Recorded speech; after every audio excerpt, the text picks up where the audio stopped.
ಅರಳನೆಳೆದು ಹೋಗಿ ಯಮಳಾರ್ಜುನರ ಕಿತ್ತು ಆಕಳ ಕಾಯ್ದು ಕರಡಿಗೆ ಅಳಿಯನಾದಾತನೇ ಕೃಷ್ಣ. ಶ್ರೀ ಗುರುಭ್ಯೋ ನಮಃ. ஹரி சர்வோத்தமா வாயு ஜீவோத்தம். இப்போது இந்த சேனலோட 250வது எபிசோட் நம்ம வந்திருக்கோம்.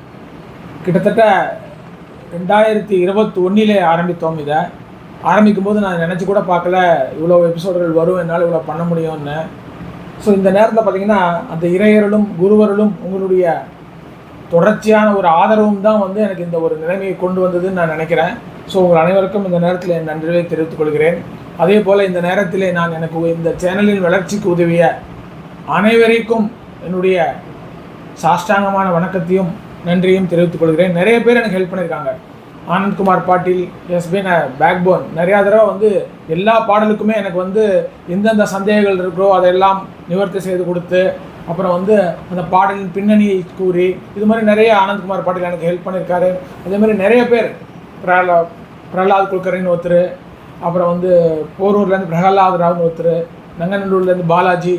ஸோ இவங்க எல்லாமே எனக்கு இந்த பாடல்களின் பொருள்களை அறிந்து கொள்வதற்கு நிறைய முறை உதவி செய்திருக்கிறார்கள். அவர்களை நான் இப்போது நன்றியுடன் நினைவு கூறுகிறேன். அதேபோல் எனக்கு பாடி கொடுத்தவர்கள் வித்வான் தேவநாதன் ஆகட்டும், அவருடைய மனைவி ஆகட்டும், பூமகள் தேவநாதன் ஆகட்டும், அல்லது நம்முடைய இதில் மிக நன்றாக பாடக்கூடிய ஸ்ருதி விஷால் ஆகட்டும், இல்லை நம்முடைய ஸ்டார் சிங்கராக இருக்கக்கூடிய திருமதி சந்திரிகா கிரீஷ் ஆகட்டும், இவர்கள் எல்லோருக்கும் என்னுடைய நன்றியை தெரிவித்துக் கொள்கிறேன். அதே நேரத்திலே காயத்ரி சுதர்ஷன் அவர்கள் அவருடைய பாடலை நமக்கு உபயோகப்படுத்திக் கொள்ள அனுமதி கொடுத்தார். அவருக்கும் இந்த நேரத்தில் என்னுடைய நன்றியும் வணக்கத்தையும் நான் தெரிவித்துக் கொள்கிறேன். யார் பேராவது விட்டு போயிருந்ததுனாக்கா தயவுசெய்து என்னை மன்னித்துக் கொள்ள வேண்டும். அவர்களுக்கும் என்னுடைய நன்றியும் வணக்கத்தையும் நான் தெரிவித்துக் கொள்கிறேன். இப்போது இந்த 200வது எபிசோடு என்ன பண்ணிக்கோனாக்கா, நம்ம இறைவனை அழைக்கப் போகிறோம். 250 முடிச்சிட்டோம்ப்பா, இனிமேல் நீ கூட இரு அப்படிங்கிற மாதிரி இறைவனை அழைக்கப் போகிறோம்.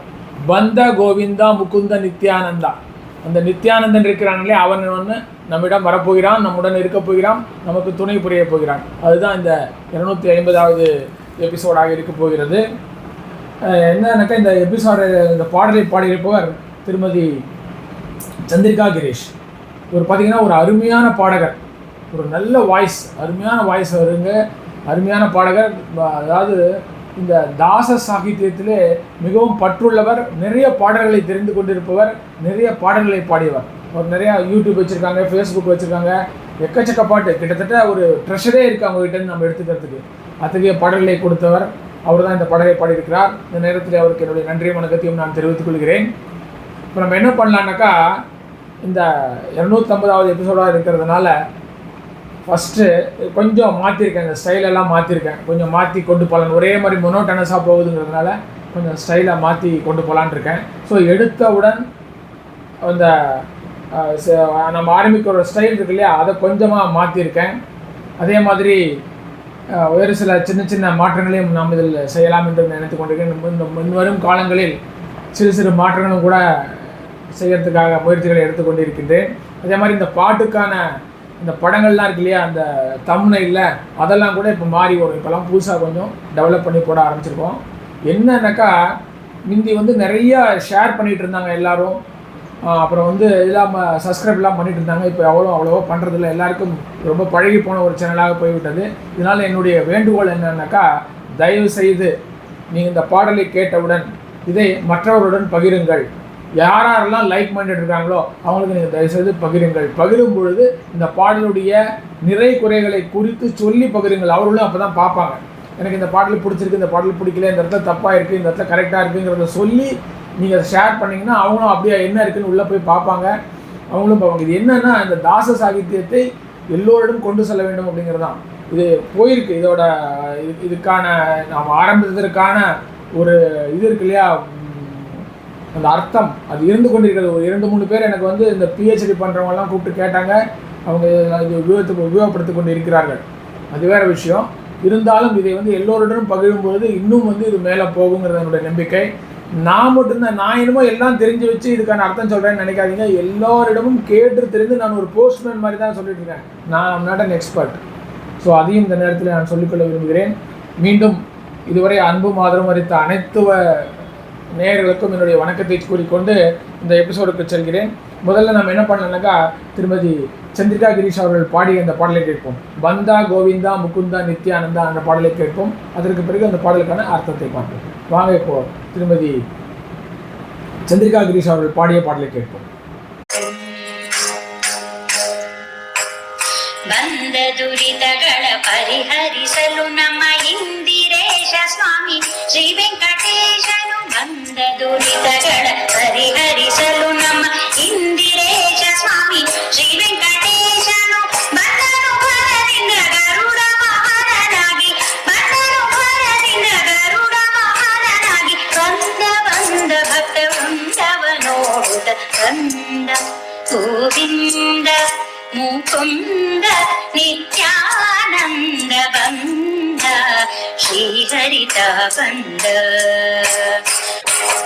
ಗುರುಳನಾದ ದುಶ್ಯಾಸನ ಸಭೆಯೊಳು ತರುಣಿ ದ್ರೌಪದಿಯ ಸೀರೆಯ ಸೆಳೆಯಲು.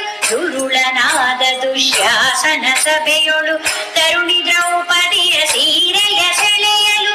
ಪರಮ ಕರುಣದಿಂದ ತರುಣಿಗ ಕ್ಷಯ ಬಿತ್ತ, ಪರಮ ಕರುಣದಿಂದ ತರುಣಿಗ ಕ್ಷಯ ಬಿತ್ತ. ದ್ವಾರಕಾಧಿಪತಿ ಶ್ರೀಪತಿ ಬೊಲುಗುತ್ತ ಬಂದ ಗೋವಿಂದ ಮುಕುಂದ ನಿತ್ಯಾನಂದ ಬಂದ ಶ್ರೀಹರಿತ ಬಂದ. ಹೊರಗಿನ ಮನೆಯಲ್ಲಿ ಪಾಂಡು ಕುಮಾರರು ಇರುತ್ತಿರೆ ಅವರಿಗೆ ಬಂದ ವಿಪತ್ತನು. ಹೊರಗಿನ ಮನೆಯಲ್ಲಿ ಪಾಂಡು ಕುಮಾರರು ಇರುತ್ತಿರೆ ಅವರಿಗೆ ಬಂದ ವಿಪತ್ತನು. ಪರಿಹಾರವ ಮಾಡಿ ದ್ರುಪದನ ಪುರದೊಳು, ಪರಿಹಾರವ ಮಾಡಿ ದ್ರುಪದನ ಪುರದೊಳು. ಪರಮ ಹರುಷದಿಂದ ಮದುವೆಯ ಮಾಡಿದವ ಬಂದ ಗೋವಿಂದ ಮುಕುಂದ ನಿತ್ಯಾನಂದ ಬಂದ ಶ್ರೀಹರಿತ ಬಂದ. ಗುಣನಿಧಿ ಪ್ರಾಣೇಶ ವಿಠಲನು ಬಂದ ಘನತರ ವಾದ್ಯ ವಿಶೇಷಗಳಿಂದ. ಗುಣನಿಧಿ ಪ್ರಾಣೇಶ ವಿಠಲನು ಬಂದ ಘನತರ ವಾದ್ಯ ವಿಶೇಷಗಳಿಂದ. ಘನ ಘನಕೆನ್ನುವ ಗೆಜ್ಜೆನದಗಳಿಂದ, ಘನ ಘನಕೆನ್ನುವ ಗೆಜ್ಜೆನದಗಳಿಂದ. ಸದ್ದಿಮಿ ದಿಮಿಗೆಂದು ಕುಣಿಯುತ್ತ ಶ್ರೀಹರಿ ಬಂದ. ಗುಣನಿಧಿ ಪ್ರಾಣೇಶ ವಿಠಲನು ಬಂದ ಘನತರ ವಾದ್ಯ ವಿಶೇಷಗಳಿಂದ. ಝಣ ಝಣಕೆನ್ನುವ ಗೆಜ್ಜೆನದಗಳಿಂದ, ಝಣ ಝಣಕೆನ್ನುವ ಗೆಜ್ಜೆನದಗಳಿಂದ. ತದ್ದಿಮಿ ದಿಮಿಗೆಂದು ಕುಣಿಯುತ್ತ ಶ್ರೀಹರಿ ಬಂದ ಗೋವಿಂದ ಮುಕುಂದ ನಿತ್ಯಾನಂದ ಬಂದ ಶ್ರೀಹರಿತ ಬಂದ. ಬಂದ ದುರಿತಗಳ ಪರಿಹರಿಸಲು ನಮ್ಮ ಇಂದಿರೇಶ ಸ್ವಾಮಿ ಶ್ರೀ ವೆಂಕಟೇಶನು. ಬಂದ ದುರಿತಗಳ ಪರಿಹರಿಸಲು ನಮ್ಮ ಇಂದಿರೇಶ ಸ್ವಾಮಿ ಶ್ರೀ ವೆಂಕಟೇಶನು. ಬಂದನು ಭರದಿಂದ ಗರುಡ ವಾಹನನಾಗಿ, ಬಂದನು ಭರದಿಂದ ಗರುಡ ವಾಹನನಾಗಿ. ಬಂದ ಭಕ್ತ ವೃಂದವ ನೋಡುತ್ತ ಬಂದ ಗೋವಿಂದ ಮುಕುಂದ ನಿತ್ಯಾನಂದ ಬಂದ ಶ್ರೀಹರಿತ ಬಂದ ಶ್ರೀಹರಿತ ಬಂದ ಶ್ರೀಹರಿತ ಬಂದ. திருமதி சந்திரிகா கிரீஷ் அவர்கள் இந்த பாடலை மிக நன்றாக பாடியிருக்கிறார். அந்த பாட்டை கேட்டு நிச்சயமாக அந்த கோவிந்தன் வந்து இங்கே குதித்து கொண்டு இருப்பான். இப்போ இந்த இடத்திலே அவன் குதித்து கொண்டு இருக்கிறான் என்பதை நான் உணர்கிறேன். அந்த அளவுக்கு உணர்ச்சி பூர்வமாக மிக அருமையாக இந்த பாடலை பாடியிருந்தார். அவருக்கு என்னுடைய பாராட்டுதலையும் நன்றியும் தெரிவித்துக் கொள்கிறேன். மேலும் அது இது போலவே நமக்கு ஒரு உதவியை செய்ய வேண்டும் என்றும் இந்த நேரத்தில் அவர்கள் நான் கேட்டுக்கொள்கிறேன். இந்த பாடலுடைய கிட்டத்தட்ட பின்னணியை எடுத்து பார்த்தீங்கன்னாக்கா, பந்தா கோவிந்தா, அந்த கோவிந்தனான அந்த கிருஷ்ணன் வருகிறான். எதற்காக வருகிறான் அப்படின்னாக்கா, பக்தர்களுக்கு உதவுவதற்காக வருகிறான் அப்படின்னு ஆரம்பிக்கிறார். பக்த விருந்தவர்களுக்கு அவர்களுடைய வந்த கஷ்டங்களை களைவதற்காக வந்தான் அப்படிங்கிறதுக்காக ஆரம்பிக்கிறார் அவர். அப்புறம் போக போக அந்த கிருஷ்ணனுடைய பாத்திரம் மகாபாரதத்திலே எப்படி இருக்கிறது அப்படிங்கிற மாதிரி கொண்டு போகிறார். அதான் மகாபாரதத்திலே கிருஷ்ணன் இருக்கிறான் இல்லையா, அவன் எப்போவுமே பாண்டவ பக்ஷ கிருஷ்ணன் என்றே அழைக்கப்படுகிறான். கிருஷ்ணனுடைய ஒரே ஒரு குறிக்கோள் என்னன்னா தர்மம் வெல்ல வேண்டும் இல்லையா? அதுதானே. தர்மம் வெல்லணும்னா யார் பக்கம் இருக்கணும்? தர்மர் பக்கம் இருக்கணும். அதனால அவன் பாண்டவர் பக்கம் இருக்கிறான். எல்லா நேரத்திலுமே பாண்டவர்களுக்கு வந்த துன்பத்தை அவன் களைகிறான். எப்படி களைகிறான்? நேரடியாகவோ அல்லது மறைமுகமாகவோ. சில நேரங்களிலே தானே தலையிட்டு அவர்களுக்கு வந்த துன்பங்களை களைகிறான். சில நேரங்களிலே இன்னொருவர் மூலமாக அந்த துன்பங்களை களைகிறான். ஆனால் மகாபாரதத்திலே நடத்துபவனாகவும் நடக்க வைப்பவனாகவும் அந்த கிருஷ்ணன் திகழ்கிறான்.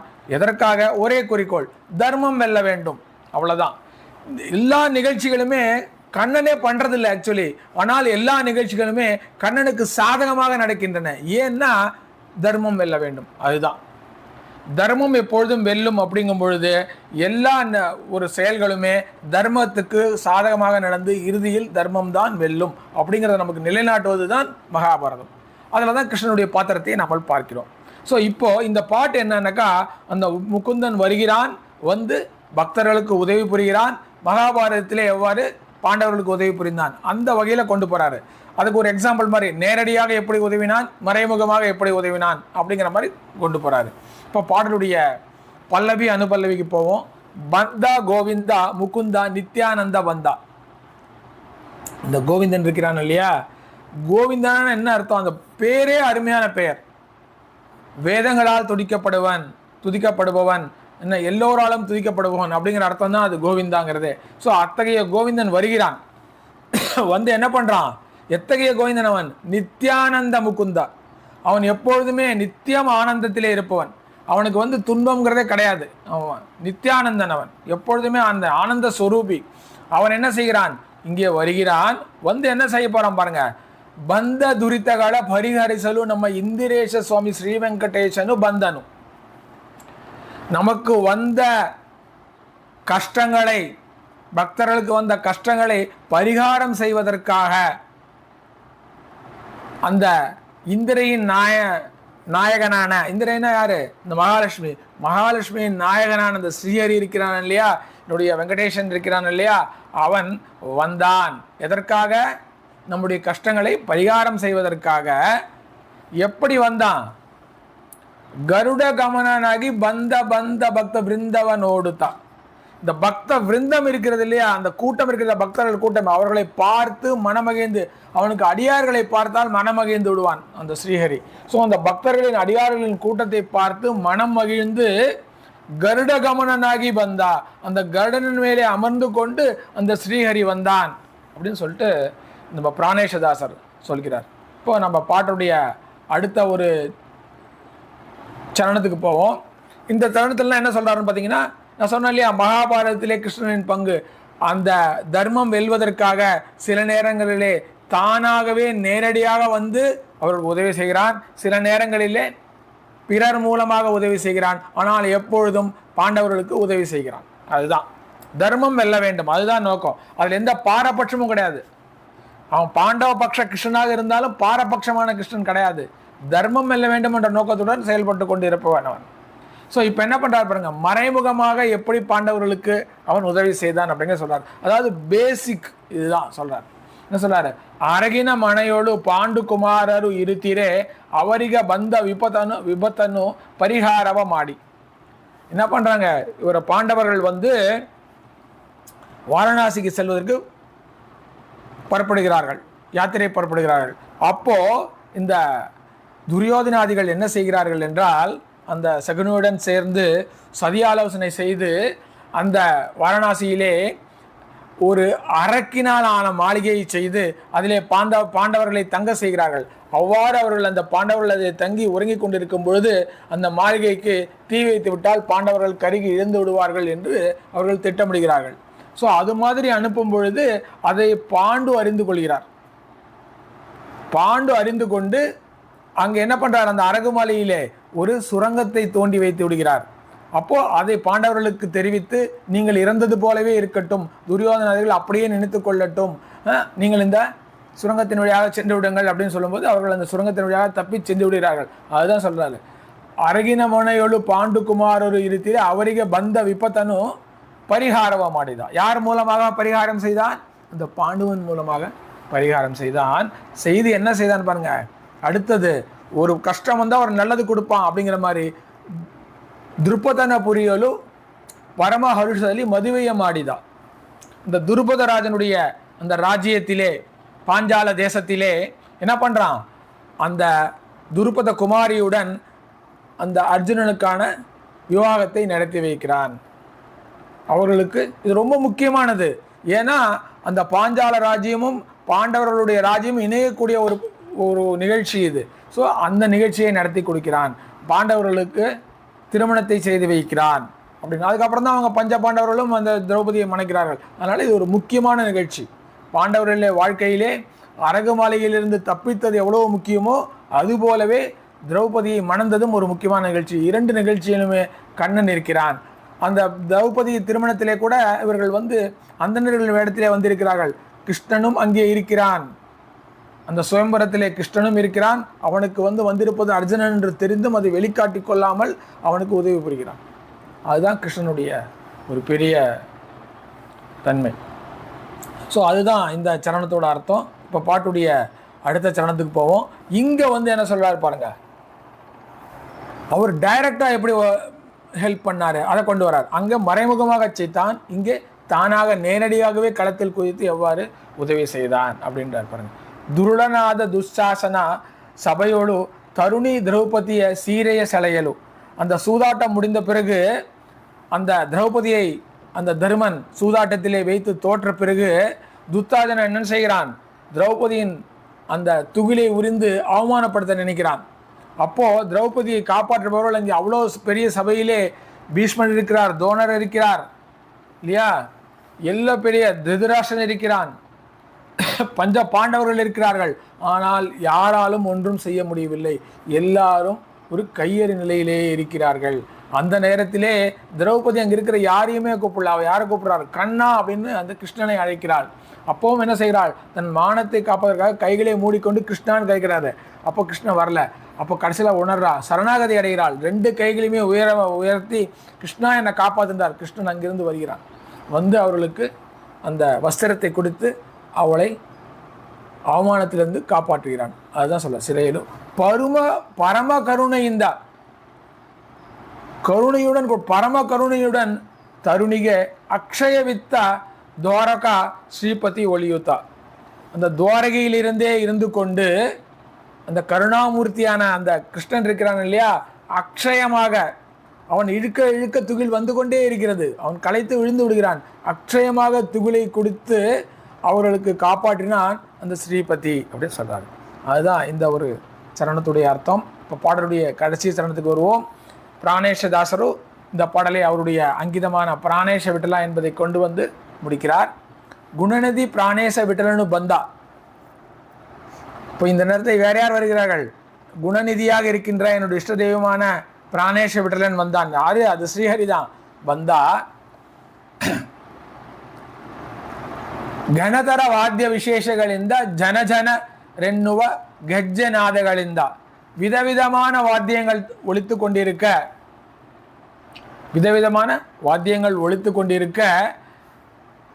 ஜனரென்னுவ சப்தமிட்டு கொண்டு கெஜ்ஜே நாதம், அந்த சலங்கை இருக்கிறது இல்லையா, அது நாதத்தை எழுப்புகிறது. ஜன என்று கெஜ்ஜே நாதத்தை எழுப்பிக் கொண்டு விதவிதமான வாத்தியங்கள் முழங்க தக்க திமி தமிகெந்து குனியுத்த ஸ்ரீஹரி வந்தா. தக்கதிமி என்று குனித்து கொண்டு அந்த ஸ்ரீஹரி இங்கே வந்தான் அப்படின்னு அந்த பாடலை முடிக்கிறார். உண்மையாலுமே நமது சந்திரிகா கிரீஷ் அவர்கள் பாடிய பொழுது அந்த ஸ்ரீஹரி இங்கே வந்திருக்கிறான். அவ்வளோ அழகாக பாடியிருந்தார். அவர்களுக்கு என்னுடைய பாராட்டுதலை மீண்டும் தெரிவித்துக் கொள்கிறேன். ஸோ இப்போ நாம் இந்த 250வது எபிசோடாக பிராணேஷதாசருடைய ஒரு அருமையான பாடலை கேட்டோம். நாமும் இந்த பாடலை பாடி அந்த ஸ்ரீஹரியை நமது வீட்டிற்கும் வர செய்து நமது துரிதங்களையும், ஏன்னா ஸ்ரீஹரி வந்தால் எதற்காக வருவான், துரிதங்களை களையுத்த வருவான். நமக்கு வந்த கஷ்டங்களை நிவர்த்தி செய்வதற்காகவே அந்த ஸ்ரீஹரி வருவான். ஸோ அவனை அழைத்து நம்முடைய கஷ்டங்களை பரிகாரம் செய்து கொள்வோம் என கூறி இந்த எபிசோடை நான் இத்துடன் முடித்துக் கொள்கிறேன். உங்களிடமிருந்து நன்றி கூறி விடைபெறுவது உங்கள் சேலம் பாலாஜி. நன்றி, வணக்கம். ஸ்ரீ ஹனுமந்தாய நமஹ.